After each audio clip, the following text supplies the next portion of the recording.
ቅዳሜ ከሰዓታችን እንደቀጠለ ይገኛል። በቤተሰብ ማፋለክ ፕሮግራማችን ላይ ያለነው አባታችን ልጃቸው ሊፈልጉ መጥተዋል። የመጀመሪያ እንግዳ ናቸው። እንኳን ደህና መጡ አባታችን። እንኳን ደህና ቆያችሁ። እንደምን ነዎት? እግዚአብሔር ይመስገን። እስኪ እንተዋወቅ። ስሙ ማን ይባላል? አርአያማ አጥናፉ። አቶ አርአያ አጥናፉ። አዎ። እሺ፣ ልጆን ነው የሚፈልጉት። እንግዲህ የመቼ ታሪክ ነው? መቼ ነው ልጆ ጋር የተጠፋፉት? ስሟ ሳራ 90 ዓመተ ምህረት የዛሬ 8 ዓመት በ90 ዓመተ ምህረት። እሺ፣ ታሪኩ ሙሉን ይንገሩን። ታሪኩ አዲስ አበባ ነበረች እና እናቷ ወደ ውጭ ለመሄድ አስባ እህታቸው ዲዳ ነበረች። ዲዳ ነበሩ የባለቤት እህቶች። እሺ። እዛ ለማሳደግ ወሰደች።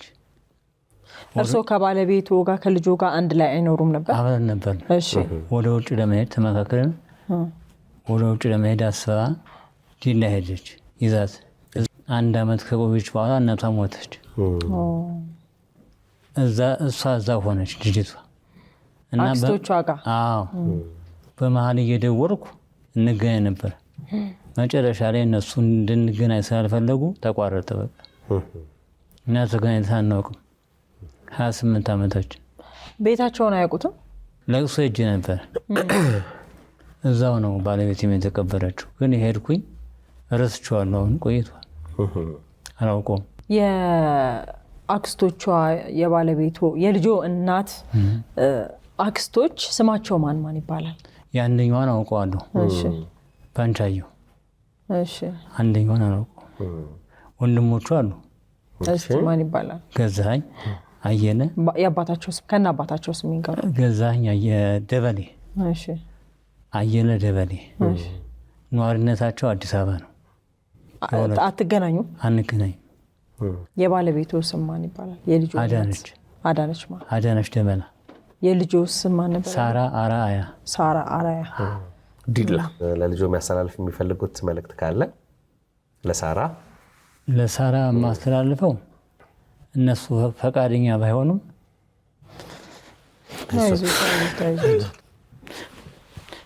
በቃ እንገናኝ ነው በቃ።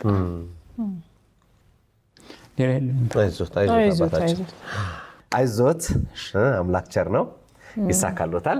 አምናለሁ። እናንተ ሙታ ማስነሳት ብቻ ነው የሚቀራችሁ። ያርግሎት። ይሄው ግን አይቻልም። ሌሎች ልጆች አሉት? አሉኝ፣ 2 አሉኝ። ለዚህም ደግሞ ለሷ እኮ ሌላ የምስራች ነው። 2 አሉኝ፣ ወንድና ሴት። እዚሁ አዲስ አበባ ናቸው። አዲስ አበባ ናቸው። እንግዲህ ሳራ አርአያ አሁንም ትፈልጊያለሽ። መጪው በዓል ነው። ይሄ በዓል ደግሞ የምስራች ይዞ ይመጣል ብለን እናስባለን። ለማንኛውም ታች የተመለከተውን ስልክ ቁጥር ተጠቀሙ። ዲላዎች አደራ እንላችኋለን። ወደ ቀጣይ ባለ ታሪክ እናልፋለን። አብራችሁ ቆዩ። ቀጣይ እንግዳችን ልጃቸውን ለመፈለግ የመጡ እናት ናቸው። እንኳን ደህና መጡ እናታችን። ደህና ኖት? ደህና ነኝ። ስሙ ማን ይባላል? ስሜ ሰውነት። የልጆስ? የልጄ ደግሞ ሄለን ማቴዎስ። ሄለን መቼ ነው የጠፋችሁ? የጠፋችሁ የተወለደችው 83 ነው። እሺ። የወሰዳት በ4 ዓመት ከምናምኗ ነው የወሰዳት አባቷ። እሺ። አቶ ማቴዎስ ወዴት ነው የወሰዷት? አገሩ ሻሸመኔ ነው። ስራ ነበረው አዲስ አበባ። እሺ። ድሮ የደርግ ወታደር ነበረ። እሺ። በ81 ከሐሰብ ጽዮን የሚባል ነበር፣ እዛ ነበረ። ከዛ ተቀይሮ በረሃ አፋር ክልል ነበርኩኝ። አፋር ክልል ነው ያደግኩት እና ከዛ መተው ወታደሮች ጋር ሰራ ነበረ። እዛ ነው የተገናኘ ነው። እሺ። በ82 ነው የተጋባ ነው። በ82 ተጋባን። እቺ ልጅ እንትን አልኩ። እርጉዝ እንደነበርኩ ደርግ ወደቀ፣ ኢህአዴግ ገባ። ኢህአዴግ ግንቦት ያገብቶ እኔ ሰኔ 7 ተወለድኳት። እንዳረገዝኩኝ እሱ አሰብ ተቀየረ። አሰብ ተቀይሮ እዛ እንዳለ ነው እሱ ያ እንትን የመጣው ኢህአዴግ የገባው። እሺ። አሁን እንግዲህ ሙቶ ይሆናል እንትን ስንል ከዛ ኑሮ ስራ አለው የሲቪል ስራ ማለት ነው። ብሔራዊ ሂዶ ከዛ ተመልሶ ስራ ይዛል አሰብ። እሺ። ዳግሚያ ጥሪ ሲባል ከሐሰብ ወሰዱት አንስተው።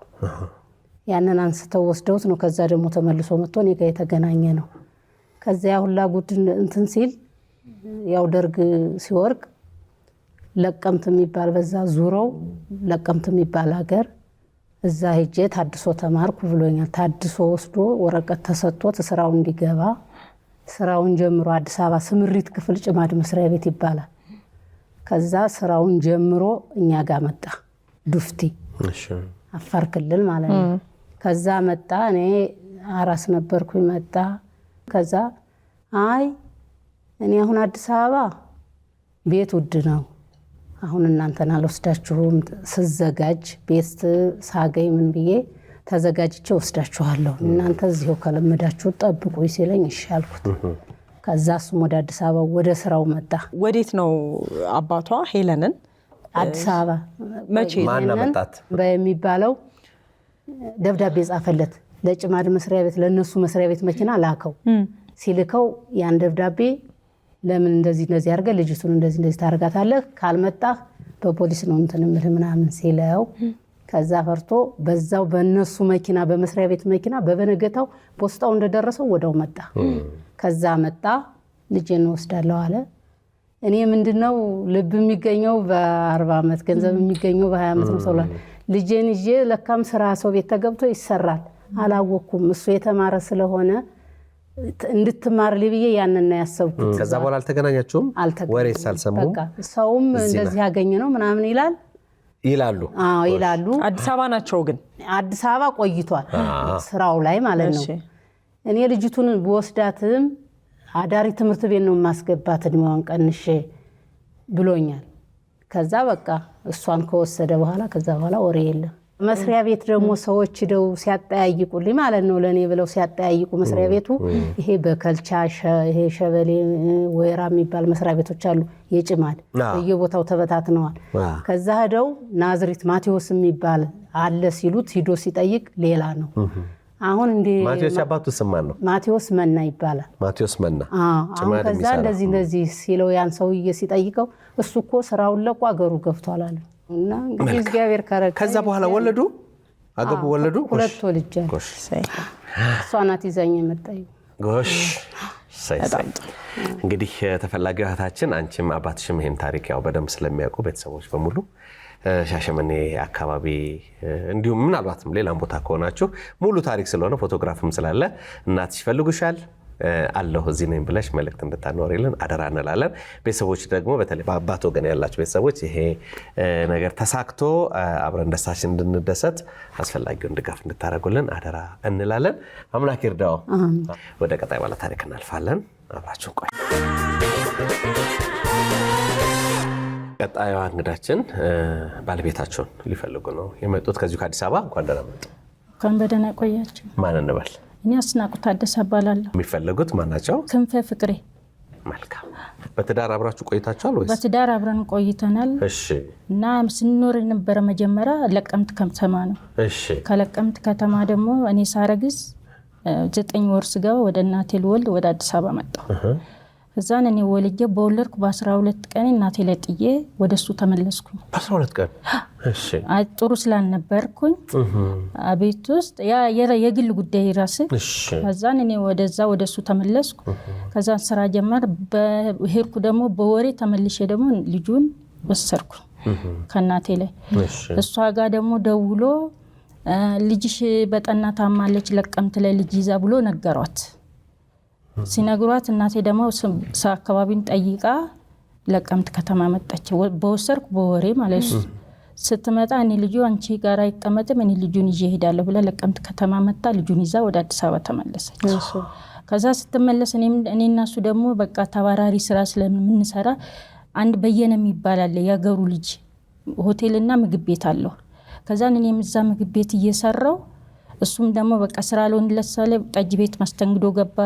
ከዛን ደግሞ ከዛ ወጥቶ ደግሞ እዛ ምግብ ቤትም ሲሰራ ቆይ አልተስማማም። እኔና አንቺ ታይዘው ወንድማችን ጋር እንሂድ ሐረር ባብሌ ከተማ ወንድም አለው አበራ ፍቅሬ የሚባል። ከዛን እሺ ተባብለን ታይዘን ከለቀምት መጣን አዲስ አበባ አደርና ወደ ልጄ ምሳ እንሄድ ወደ ባብሌ ከተማ ሄድ ስንሄድ ወንድምየው ተቀበለን። ወንድምየው ሲቀበለን በቃ እንኳን ደህና መጣችሁ ችግር የለም ባብሌ የሚሰራበት ሀገር ነው አለና ሰልባጅ እንድንነግድ ብር ሰጠን። ያን ሰልባጅ እየነገረን ደህና እየተቋቋምን ደህና ህይወት እየኖርን እያለ ሄደሽ ልጁን አምጪ ይለኛል። እሺ ብዬ ልጁን አመጣውኝ። ልጁ በዛ ሰዓት ገና 1 አመት ከምናምንም አልሞላውም፣ ትንሽ ነው በጣም። ከዛን ሄድኩና እናቴን አባብያት እኔ ይዤው እመጣለሁ ምናምን ብያት አባብያት ወሰርኩባት። ስወስድባት አሁን እየነገርን እያለ እንከስራለን። ከዛን ክሳራ ውስጥ ስንገባ ይሄ ልጅ ይዤ እንዴት እኔ ክሳራ ውስጥ አስገባለሁ አልኩና ውሸት ዋሸሁት። እኔ ብር ይዤ እመጣለሁ አዲስ አበባ ሄጄ እናቴ ጋር፣ ስለዚህ የከሰርነውን መልሰን እናቋቁማለን ምናምን አልኩትና እኔን ሸውጄው ልጁን ይዤበት አድራሻ እንኳን ፎቶ እንኳን አላስቀረውለት እዛን ይዤ መጣው። ምንም ነገ ዛሬ በቤት ስልክ ነበር የምንደዋወለው፣ በጎረቤት እኔ የምደውልለት የነበረ እሱም የሚደውል ነበረ። በዛ እኔም የህይወቴን ኑሮ መኖር ጀመርኩ። ወደ አረብ ሀገር ሄድኩ። ምንም ነገር ከሱ ባለም ህይወትን መሰረትኩ። ማንታ ልጆች ወለድኩኝ ከሌላ ሰው ጋር። ከዛ እነዛ ልጆችም አድጋውን አሁን 18 አመታቸው፣ እነሱ መከላከያ ናቸው። ስለዚህ አሁን እኔ ላፈልግበት የቻልኩበት ምክንያት ይሄ ሰው ትዳር ይዞ ሊኖር ይችላል፣ ልጆች ሊያፈራ ይችላል፣ እህት ወንድም ሊኖረው ይችላል። አሁን ይሄ ልጅ እኔ ስፈልገው አልነገርኩትም። አሁን በተስራ ጉዳይ ቢገናኙ ቢጋቡ የሚል እህት ወንድም ካለው እሱም የመጀመሪያ ልጁ ነው፣ እኔም የመጀመሪያ ልጄ ነው። ስለዚህ ልጅ አለኝ፣ ልጄ ወንድሞቹ ጋር ላስተዋውቅ ምናምን ብሎ አባት ያለው ልጅ ያለው ብሎ ቢወጣ ልፈልግም ለቀምትም ሄጃለሁ። ከለቀምት ሄዷል፣ ከድሬዳዋ ወደዛ ሄዷል ብሎ ለቀምት ራሱ ፎቶን ይዤ ሄጄ የህፃንነቱ ፎቶ ይዤ ሄጄ በየነ የሚባል ሆቴል ውስጥ ስንሰራበት የነበረው ልጅ አገኘሁት። ሳገኘው ክንፈ እንደዚህ እኮ ልጁ እኔ እኮ ከአረብ ሀገር እንደዚህ መጥቼ ነው ምናምን ብዬ ሄጄ ራሱ ፈልጌዋለሁ። እሱ እኮ ሀገር ቤት ገብቷል ስለኝ፣ እሺ በቃ ይሄን ፎቶ ለሚሄድ ለሀገር ቤት አድርሱለት። ልጁ አልመጣም ዛሬ። ልጁ እኔ ለምንድነው አልነገርኩትም? ለምን ከዚህ ናል እድሜ ልጄ ብሎ ለምን አይፈልገኝም? እኔ ደግሞ ምንድነው ያሳመንኩት አንተ ልጄ ብሎ እንዳይፈልግ አድራሻ የለውም።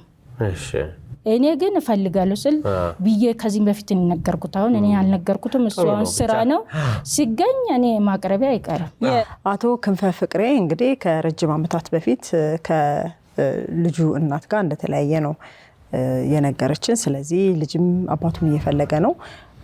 እናትም እንግዲህ ግዴታ ልወጣ ብዬ ነው የመጣሁት ብላለች። ስለዚህ በፎቶግራፍ ላይ የምትመለከቱትን ክንፈ ፍቅሬን የምታውቁ እንግዲህ እርስዎም ይሄን ፕሮግራም ካዩ ከልጆ እናት እንድትገናኙ ስለል እንጠይቃለን። ከታች ያለውን ስልክ መጠቀም ትችላላችሁ።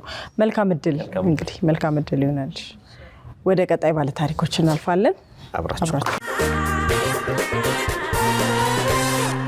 እችላለሁ በሚል መሪ ቃል የአደይና ዛሃራ የቁጠባ ሂሳቦችን በመክፈት ከ500 ብር ጀምሮ ስትቆጥቢ የተለያዩ የባንካችን የዲጂታል አማራጮችን በመጠቀም ግብይት ስትፈጽሚ የ25 BYD ሲገል መኪና ሽልማት እጩ የሚያደርጉሽ የዕጣ ቁጥሮች ይደርሱሻል። ቀጣይ እንግዳችን አልፈናል። እናታችን ልጃቸውን ለመፈለግ ነው የመጡት። እንኳን ደህና መጡ። እንኳን ደህና ቆየ። ደህና ኖት? አለው ወይ ማን ይባላል ስሙ? ተበርህ መብራቱ። አዎ ሁሉ መብራት ተበርህ መብራት ነው። እውነት? እሺ የት ነው የሚኖሩት? እኔ እንትን ነበርኩኝ፣ ትግራይ ነበርኩኝ። እሺ ከዛ በኋላ ከመጣሁ ወርም አልመላኝም። ልጆ ማን ይባላል ስሟ? ሜላ ንጉሴ። መቼ ነው የጠፋችው? እሷ ከወጣች 18 17 በላይ ሊሆን ይችላል። ትልክልኝ ነበር። ልጄም ያስተማረችው ዩኒቨርሲቲ እሷ ነበረች። ከዛ በኋላ እየጠፋች መጣች፣ መላክ እየቆረጠች። በኋላ በመሀል ልካ ነበር፣ 2 አመት ይሆነዋል። ልካ እንደገና ጠፋች። የት ነው ያለችው? ለንደን ነው ያለችው። ለንደን ብቻ ነው የማውቅ፣ ሌላ አላውቅም። ለንደን ያለችው? መደወል ስታቆም ነው እርሱ ወደኛ የመጡት? እሷ ቤተሰብ አሉ በትግራይ። ብደውልላት ስልኳ አይሰራም ብላ ትጸጸታለች። እኔ ደግሞ ብደውል የለም ማንሳት የለም። ሁለታችን እንትን ሆነን በኋላ ወደ ቤተሰብ እነዚህ ዘመድ ሂጄ እንዴት ነው የምታገኙት ከሆነ ብዬ ብጠይቅ እነሱ ሌላ ቤተሰብ አሉ እዛ እንትን እንግሊዝ አሉ፣ ሌላ የአክስቴ ልጆች ምናምን አሉ። ወደዛ ደውለው ተገኘች በስልኳ አልተደወለም በእነሱ ስልክ ተደወለ ከዛ በኋላ ገንዘብ ላከች መጨረሻ ጊዜ ከላከች ስንት ጊዜ ሆናታል ከላከች ቀደም ብላ ልካለች ስልኳ አሉት የሷ ግን እኔ ምን አቀለው ስደውልም ቢላል የሷ ደግሞ ስልኳ አይሰራም ትላለች ከዛ በኋላማ ስልክ የሌለኝ ሆንኮ ከነጨራ አሁን የት ነው የሚኖሩት እኔ ጋርመንት ነው ያለው ጋርመንት ለብቻው ነው የሚኖሩት ልጅ አሉት አብሮት ልጄ በዛ ማይጨው ነው ትግራይ ሀገር ለሜላ ንጉሴ መልእክት ንገሯት እኔ እዚህ ኢቢኤስ የመጣሁ አንቺን ፍለጋ ነው ስልክ ባይኖረኝም ለኢቢኤስ ንገርልኝ አይዞት እና በችግር ነው ያለው በሽተኛ ሆኛለሁ አርጅቻለሁ ሰርቼ መብላት አልችልም እና አንቺም ደህና እንድትሆኚ እግዚአብሔር ጸልያለሁ ሜላ ንጉሴ ያው እንግሊዝ ሀገር ለንደን እንደምትኖር እናስ ነግረውናል ደግሞ እናስ ቆንጆ ናቸው ደስ የሚሉ እንግዲህ ሰው ያው እድሜው እየገፋ ሲሄድ አንዳንድ ጊዜ ልጆችም ላይ ላይፈረድ ይችላል ሰው ከእድሜ ጋር ተያይዘው የሚመጡ መርሳት ሊሆን ይችላል አንዳንድ ጉዳዮችን እንትን ማድረግ ሊሆን ይችላል ወይ ደግሞ በቃ ትግስት ማጣት ሊሆን ይችላል ያው ከእድሜ ጋር ተያይዘው የሚመጣ ነገር ሜላቴን ትረዳናለች ብለን እናስባለን እና ለማንኛውም የኛ ስልክ አለ ሜላ አይደለ ሜላ ንጉሴ ከለንደን ትደውይልናለሽ እናትሽ እናገናኝሻለን እሳቸውም ናፍቀዋል እድሜን ከጤና ይስጥልሽ እዚህ ጋርመንት አካባቢ ነው የሚኖሩት ስለዚህ እኛ ጋር ትደውልና እናገናኝዎታለን እሺ እናቴ ከዛ በፍቅር በደስታ ይኑሩላት እርሶ እሷም ትኑሩላት እሺ ስለዚህ ታች ተመለከተን ስልክ ቁጥር ሜላ ንጉሴ በዚህ ተጠቅመሽ እንድትደውይ አደራ እንልሻለን ወደ ቀጣይ ባለ ታሪክ እናልፋለን አብራችሁ ቆዩ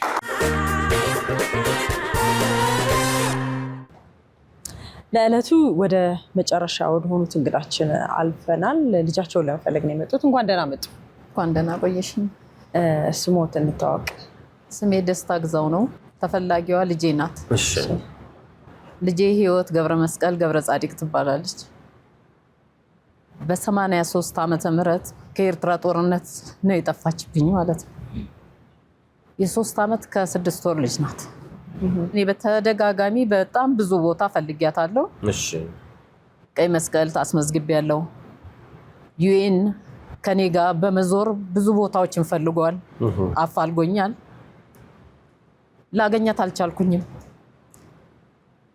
እንዴት ነው የተጠፋፋችሁት በምን ምክንያት የተጠፋፋ ነው ከአስመራ ከተማ ሌላ ልጅ ነበረችኝ ህፃኗን አዝዬ እሷን ጎረቤት ሰው የሆነች ልጅ ይዛልኝ ነበር መንገድ የጀመርነው እሺ በመንገድ ላይ እያለን ልጅቷ ያዘለቻት ልጅ እየደከማት እውነትም የ3 ዓመት ከ6 ወር ልጅ ስለሆነች ያቺም ልጅ እየደከማት ሄደ ግን መሄድ አላቆምንም እየሄድን እያለ የሆነ ሰው ከኋላችን የምናውቀው ሰው ነው አበባው ቸኮል ይባላል እሺ ደረሰብንና እኔ ለያዛት ህይወትን አለና እሷን ያዛት እሺ ከፊት ትንሽ ተራምዶ ሄዶ ድንጋይ ላይ ቁጭ ብሎ አይዞሽ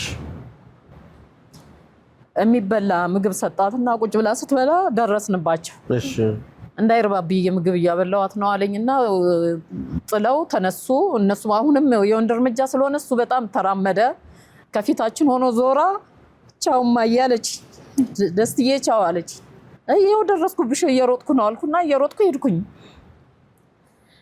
ሲሄድ አድገብሩ የሚባል ቦታ ነው ስደት ላይ ናችሁ ሳናስበው ጥይት ተተኮሰ እሺ ጥይት ሲተኮስ መንደር ነገር ነው ትንሽ ከፊታችን መንደር ነገር አለ ጥይት ከመንደሩ አካባቢ ሲተኮስ እሱ መንደሩ አካባቢ ስለደረሰ ጎንበስ ሲል እኔም ጎንበስ እያልኩኝ አየዋለሁኝ እሺ በዚህው ቅስበት የት እንደደረሰ አላቅ ያ መንደር አንዱም አልቀረኝም አፈላለኩ ወይ አስከሬን አላገኘሁም ወይ ራሱን አላገኘሁት ከፊት የቀደመውን ሰው ስጠይቅ አልፏል ይሉኛል ሳልፍ ወደ ኋላ ተመልሷል ሲሉኝ ወደ ኋላ ስመለስ እጥፍ እየሄድኩኝ ከማሱራ የሚባል ተራራ ጀምሬ እስከ ሱዳን ድረስ ፈለኳት የለች ላገኛት አልቻልኩም ሁለቱም አልተገኙም ሁለቱንም ነው ያላገኘሁት እኔም ላይ አዝያት የነበረችው ልጅ እየደከመች በውሃ ጥም እየተቸገረች ስትሄድ እሷም እየደከመችብኝ መጣች። አብራኝ የነበረች አበልጄ አለመሸት በልሁ የምትባል ልጅ አሁን እሷም የት እንደደረሰች አላወቅኩኝም። ውሃ እየፈለገች በየጫካው እየሄዱ ውሃ እያፈላለጉ እያመጡ እያጠጡን ሱዳን ገባ። ሱዳን ከመግባቴ በፊት አቆርዳት የሚባል ቦታ ልጄ እንደጠፋች ስነግራቸው የሻቢያ ወታደሮች ነበሩ። ማረፊያ ቦታ ወስደውኝ እኔን ብቻ አሳረፉ። ልጄን ተንከባከበው ከቡልኝ ህፃኗን ማለት ነው። እኔንም እንድበረታ የሚያደርግ የሚጠጣም የሚበላም ነገር ካደረጉልኝ በኋላ እስከ ሱዳን እንድፈልጋት መንገድ አመቻቹልኝ እና ያው እኔ ሱዳን ገባሁ። አይዞሽ ወይ ህይወት አይዞሽ በእንዲህ አይነት ሁኔታ እኔ ሱዳን ገባሁ። ሱዳን ከገባሁ በኋላ ዩኤን ከተረከበኝ በኋላ ያው ዩኤን እኔንም እየተንከባከበ ልጅቷን ማፋለግ ጀመረ። በፍጹም ልትገኝ አልቻለችም። እስከ አስመራ ከተማ አፈልግን አሉ፣ መንገዱን ማለት ነው። ከዛንም በኋላ በቃ 5 ወር ስቀመጥ 5 ወር እያፈላለኩኝ ያቺኛው ህፃን ያው በደረሰባት መንገላታት ነው መሰለኝ ሞተች። ኢየሱስ እሷ ከሞተች በኋላ በቃ እኔ አንድ ራሴን ማፈላለግ ጀመርኩ። ልጄን ያቺኛዋን ማፈላለግ ጀመርኩ።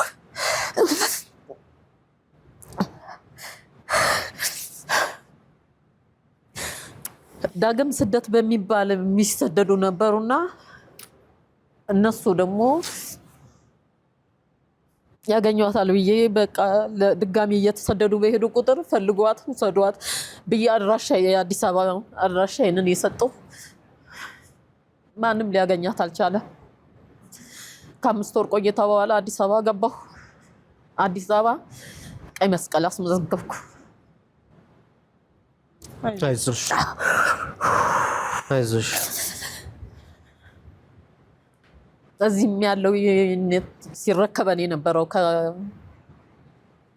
እዚህ ለሚረከበን ተጽፎልኝ ስለነበረ በሱ ማፈላለግ ጀመርኩኝ። እሷ ፍጹም ልትገኝ አልቻለችም። ወይ ሞቷን አየን ያለ የለም። ኢየሱስ ከዓመት በኋላ ምናልባት የምታስታውሱ ሰዎች ካላችሁ ከደሴ የኤርትራ ተፈናቃዮች መጥተው ዩኒቨርሲቲ በር ላይ ተኝተው ነበር። በቅርብ ቀን የሞተው ካሳሁን የሚባል ሰው አንድ ሴት ስታፈላልገኝ አገኛት። ምን ፈልገሽ ነው? እኔ አውቃታለሁ ሲላት ገብታለች አለች። አልሞተችም ስትለው አልሞተችም ገብታለች። ምን ፈልገሽ ነው ሲላት ልጇን ህይወትን አግኝቻታለሁ፣ እኔ አይቻታለሁ፣ ስለዚህ ላገናኛት ነው ሲላት የኔን አድራሻ እሱ ማግኘት አልቻለም። መቼ ነው ይሄ? ኖረች በአመቱ። አይዞሽ አይዞሽ።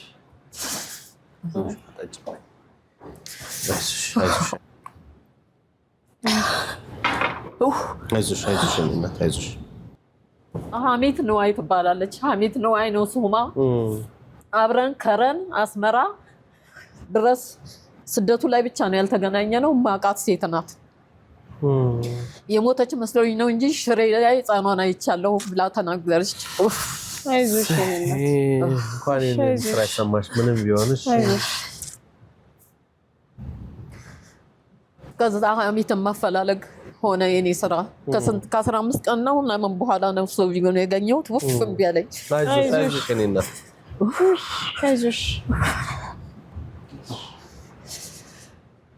አይዞሽ። ሀሜት አፈላለግናት። ሀሜት ልትገኝ አልቻለች። ከዛ በኋላ የሰማሁት ምንም አይነት ነገር የለም። የህይወት ወላጅ አባት ይሄንን ነገር ሰምቶ ነው መሰለኝ መጥቶ ነግሮኝ ነበር። በቃ ከዚህ ውጪ ያወቅኩት ነገር የለም። ስንት አመት ሆነ ይሄ ታሪክ? አሁን 30 ምናምን አመት ነው የሚሆን። ልጄን እኔ አሁን አገኛታለሁ ብዬ ምንም አይነት ተስፋ የለኝም። ምንም አይነት ተስፋ ግን ውሃ ጠምቷት ያጠጣት ሰው፣ ርቧት ያበላት ስለ እውነት መጥቶ ለእኔ ብቻ ሞታለች ልጅሽ በህይወት የለችም፣ እኔ ነበርኩ ያጠጣኋት፣ እኔ ነበርኩ የቀበርኳት እንዲለኝ ብቻ ነው የምለምነው። እኔ የምለምነው ለሰው ይሄን ብቻ ነው። መቼም ሰው ሆኖ ልጄን ያላነሳት የለም፣ አንስተዋታል። ራሳቸውም ጋር አሳድገዋት ከሆነ አሁንም ቢሆን የኔ ልጅ አይደለችም፣ የእነሱ ናት። ከኔ በላይ እነሱ ሆነውላታል። ግን ልጄን እኔ መውለድ የለመድኩባት ልጄ የመጀመሪያ ልጄ በሰው ሀገር ባሬንቱ ቋንቋ በማላቅበት ሀገር በስደት ተንከራትቼ የኖርኩባት ልጄ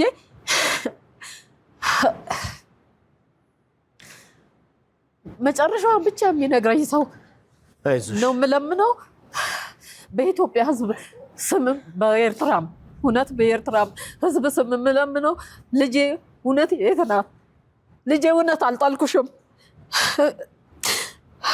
ያቺ ልጅ እንደምትሞት ባቅ ኖሮ እውነቷ አንቺን ባዘልኩኝ ቀይሬ።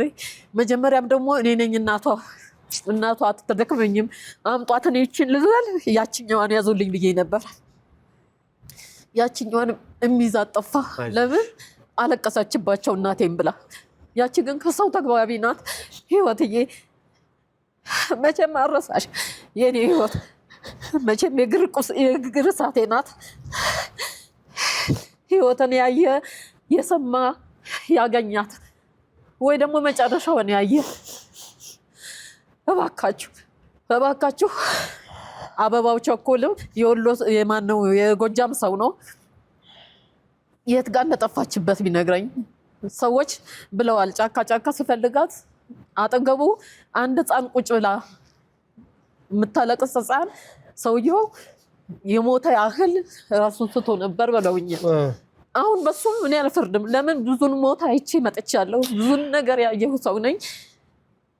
እንዴት ጣላት እንዴት ተዋት አለልም። እንደው የመጨረሻ ያየበትን ቦታ ቢነግረን፣ ያያትም ሰው ያገኛትም ሰው ያሳደጋትም ወይ ስትሞትም ያየ ቢነግረኝ ነው የምለው። አይዞሽ፣ ሌላ የምለው ነገር የለኝም። አይዞሽ፣ ምርጥ እናት ነሽ። የሁኔታው አስገዳጅነት እንጂ ልጅሽን ጥለሽ ወይም ደግሞ አሉ ብዙ ሰዎች የሚያውቁ ዙሪያውን እየዞርኩ ስፈልጋት እናቴ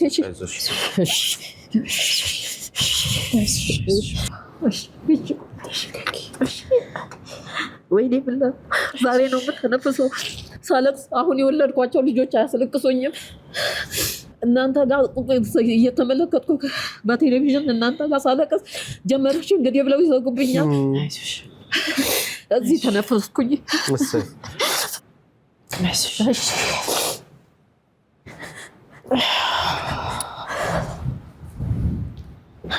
ውጪ ማነው ልጁ ለንደን ነው የሚገኘው።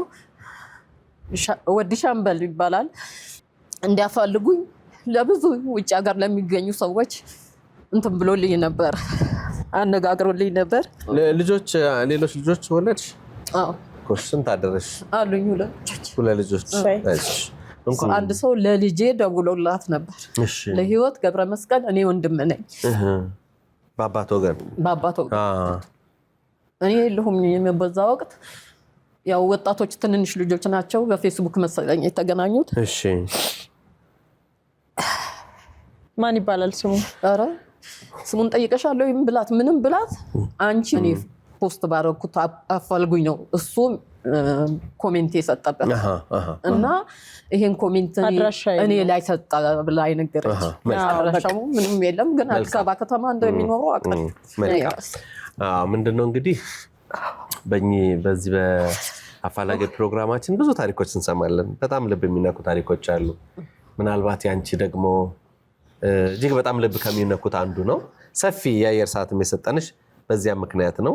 የጦርነት ጠባሳ ምን ያህል ከባድ እንደሆነ ለሀገር የተዋደቁ ሰዎች ልጆቻቸውን ያለማየት እድላቸው በጣም ሰፊ ነው። ለሀገርም ተዋድቀው ህይወታቸውንም ሰጥተው በዚህ በኩል ደግሞ ትዳራቸው ልጆቻቸውን ተበትነዋል እና ይሄ ለሀገር የሚከፈል መስዋዕትነት ነውና የጦርነት ጠባሳን ብቻ ሳይሆን የጀግኖች የጦር ሰራዊቶችንም ክፉ ቀን የምናነሳበት ለሀገር ምን ያህል ዋጋ እንደሚከፈል የምናይበት ያንቺም ጠንካራ እናትነትን የምናይበት እና ትልቁ ነገር ግን እግዚአብሔር ቀን አያልቅም። ልንገርሽ በእግዚአብሔር ተስፋ አይቆረጥም። እግዚአብሔር የተቆረጠውን ነገር የሚቀጥል አምላክ ነው። ያድርግልሽ። እውነት ህይወት ወልዳ ከብዳ አያት አርጋሽ በደስታ እንድትመጣልሽ እንመኛለን። ግድ የለሽም፣ በእግዚአብሔር ተስፋ አይቆረጥም። አንቺም በጣም ጠንካራ እናት ነሽ። ህይወት እንግዲህ ይህን ፕሮግራም ታያለሽ ብለን እናስባለን። እንደ እናትሽ ከሆነ መርዶ ነው የምጠብቀው። የእግዚአብሔር ቀን ደግሞ ዛሬ ከሆነች ደግሞ ትገኛለች። ህይወትን የምታውቁ በተለያየ መልኩ በክፏም በደጓም እናቷ እንዳለችው የምታውቋት ካላቸው ስለ ህይወት ማንኛውንም አይነት መረጃ ካላችሁ ለዚች እናት እንድንቆምላት መጽናኛዋን እንድንሰጣት ያስፈልጋል። እግዚአብሔር አምላክ ይርዳሽ። አደራ ነው የምለምነው። አይዞሽ አደራ ብያለሁ። አይዞሽ ደስታ። እታች የተመለከተው ስልክ ቁጥር እንግዲህ ዛሬ ለቀረባችሁት ለሁሉም የሚያገለግል ነው። በጣም አደራ እንላችኋለን። ማንኛውንም መልእክት አድርሱን። ይሄ ቁጥር ለአፋላጊ ምዝገባ ስለማያገለግል የተገናኛችሁ ሰዎች ብቻ ወይም መረጃ የምታቀብሉን ሰዎች ብቻ እንድጠቀሙበት በድጋሚ አደራ እንላለን። አምላክ ይርዳሽ፣ ቸር ያሰማሽ፣ ሳቅሽን ይመልስልሽ እህታችን። ቅዳሜ ከሰዓት የአፋላጊ ሰዓታችን ይህን ይመስላል። ወደ ሌሎች ፕሮግራሞች እናልፋለን። አብራችሁን ቆዩ።